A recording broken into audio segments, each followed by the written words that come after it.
I remember my first trip to China in 1979.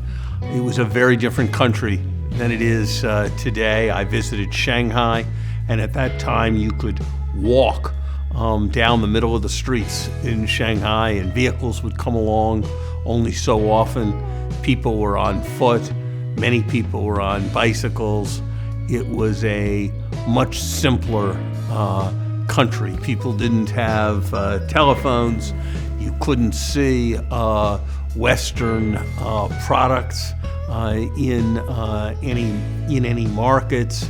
It was a very, very different country. And what the Chinese people have accomplished in the 39 years since reform began in 1979 is truly remarkable.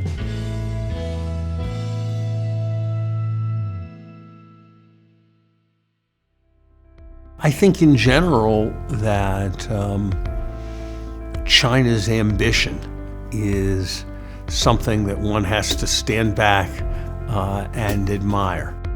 I think it's a tribute to the strength of Chinese culture, the educational system of China, the work ethic and creativity of the Chinese people. If you have economic incentives, if you let people respond and they're able to keep what they make and they're able to benefit from being more productive, and you unleash that human energy, great things can happen.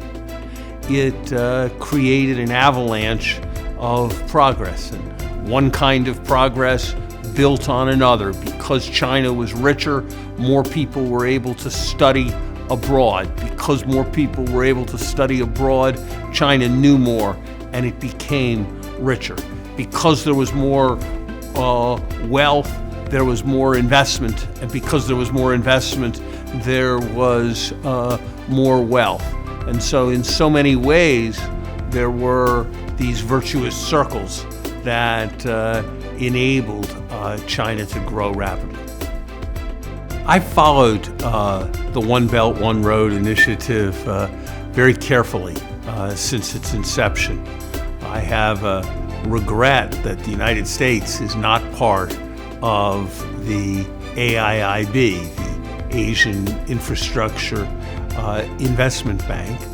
And I think that this is potentially something that is profoundly important because of the connectivity that it is going to bring. The route from Europe to Asia and from Asia back to Europe is historically one of the great trade routes of mankind, but it has lagged behind in recent decades. And I think there's enormous potential in the work that China is doing to strengthen it.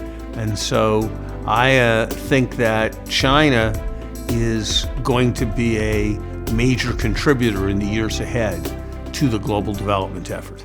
It is not a plausible aspiration for the United States to hold China down, but it is a plausible aspiration for the United States to pick itself up. I think in relationships between nations, as in relationships between people, the projection of mutual respect is immensely important.